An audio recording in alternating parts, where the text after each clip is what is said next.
The Battle of Hastings. The day that changed everything. On October 14th, 1066, two arrows flew across a blood-soaked field near Hastings, and with them the entire trajectory of English history. One would pierce the eye of a king, the other would crown a conqueror. But this story begins not with arrows, but with a dying king's whispered words, and a promise that would unleash hell across two kingdoms. The deathbed that doomed England, January 1066.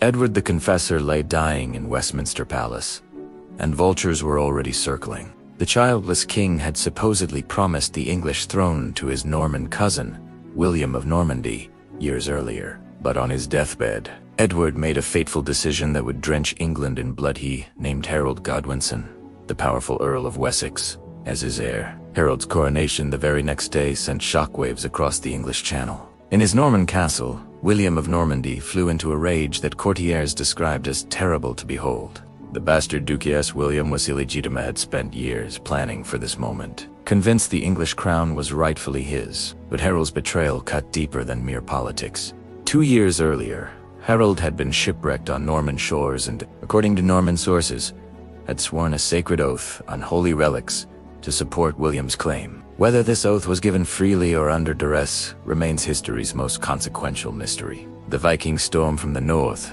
but William wasn't Harold's only problem. Harold Hardrada, the towering Norwegian king known as the Thunderbolt of the North, was sailing toward England with 300 longships and 15,000 warriors. This wasn't just any. Viking Hardrada stood 7 feet tall, had fought from Constantinople to Jerusalem, and was quite possibly the most feared warrior in Europe. He too claimed the English throne, based on a dubious agreement between previous kings. What happened next reads like something from Game of Thrones. In September, Hardrada's forces landed in Yorkshire and crushed the English earls at Harold Godwinson, learning of the invasion while preparing to face William in the south, made a decision that showcased his military genius. A lightning march north, covering 200 miles in just 4 days of feet, that left his men exhausted but his enemies completely unprepared. At Stamford Bridge, on September 25th, Harold achieved the impossible in a battle so vicious that it would be remembered for generations. The English army annihilated the Viking forces. Hardrada, the man who had never lost a battle, fell with an arrow through his throat.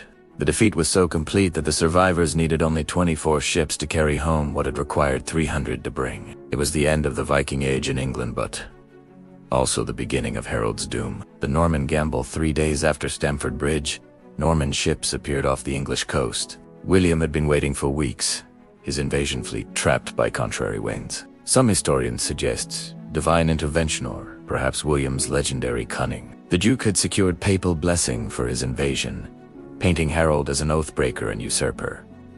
This wasn't just conquest, it was a holy war. William's army was unlike anything England had seen. Alongside Norman knights came Breton cavalry, Flemish mercenaries, and adventurers from across Europe, all drawn by promises of English land. But the real game changer was their military technology. Heavily armored cavalry, crossbows, and most importantly, the stirrup, a simple innovation that transformed horsemen from mounted infantry into devastating shock troops. Harold faced an impossible choice. His army was exhausted from the northern campaign, depleted by casualties, and scattered across England. Logic dictated waiting, gathering fresh troops, letting the Norman invaders weaken through attrition. But Harold was too proud, too confident, and perhaps too aware that every day's delay allowed William to strengthen his position. The fatal march south. Harold's decision to immediately march south and face William has puzzled historians for nearly 1,000 years.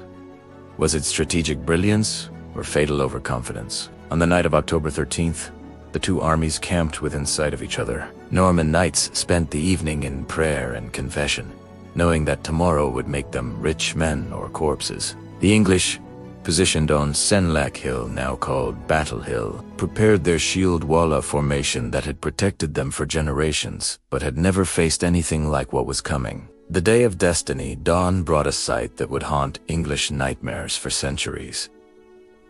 Norman cavalry in gleaming mail, their lances a steel forest, advancing up the hill behind a wall of infantry. The battle began with Norman archers darkening the sky with arrows, but the English shield wall held firm.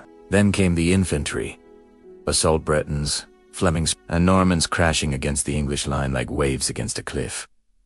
For hours, the shield wall held. English axes cleaved through Norman mail, and when rumors spread that William himself had fallen, panic rippled through the invading army. But William, proving his battlefield genius, dramatically removed his helmet and rode among his troops, shouting that he lived. The Norman morale recovered, but more importantly, William had learned something crucial about his enemies: the genius of deception. What happened next was either brilliant strategy or incredible luck. The Norman cavalry began a series of feigned retreats, pretending to break and flee. Some English soldiers, drunk on what seemed like victory, broke ranks too pursuingly to be cut down when the cavalry wheeled around. Each feigned retreat thinned the English line. But Harold's veterans remained disciplined. The shield walls still held as afternoon shadows lengthened. Then came the moment that changed everything. Norman archers firing at high angles over their own troops sent a shower of arrows arcing down behind the English shields. One of these arrows shot almost blind into the sky, found the gap in Harold's helmet, and pierced his eye. The arrow that changed history. Harold Godwinson, the last Anglo-Saxon king of England, fell screaming with Norman steel in his brain. But here's where legend diverges from likely truth. Harold probably didn't die instantly. Norman chroniclers later claimed he was hacked to pieces by 4 knights, so mutilated that his body could only be identified by marks known to his wife. Whether this was medieval propaganda or brutal fact, the result was the same with their king dead. English resistance collapsed. The shield wall that had held all day disintegrated in minutes. English Husker said the king's elite bodyguard fought to the death around Harold's fallen standard. Norman cavalry poured through the gaps, turning retreat into rout, battle into massacre. The nightfall, the flower of English nobility, lay dead on Senlac Hill. The aftermath that echoes stilled William's victory at Hastings, then just changed kings to transform civilization. The Norman conquest brought French language, law, and culture to England. Within generations, English evolved from a Germanic tongue into the hybrid language we recognize today. Norman stone castles replaced Saxon wooden halls. The feudal system restructured society from top to bottom. But perhaps the most profound change was psychological. For 4 centuries, England had been the target of Viking raids and invasions. After 1066, England became the launching pad for conquest of Wales, Scotland, Ireland, and eventually, much of the world. The island nation that had trembled before Viking longships would one day rule the waves. The Battle of Hastings reminds us how a single day, indeed, a single arrow, can pivot the course of human history. Harold's decision to fight immediately rather than wait. William's feigned retreats. That anonymous archeress' lucky shot. Any one of these factors changing might have preserved Anglo-Saxon England and altered the trajectory of Western civilization. In the end, the Battle of Hastings was won not by the strongest army or the best cause, but by a combination of tactical brilliance, strategic patience, and that most unpredictable of factors, blind luck. History, it turns out, often balances on the point of an arrow.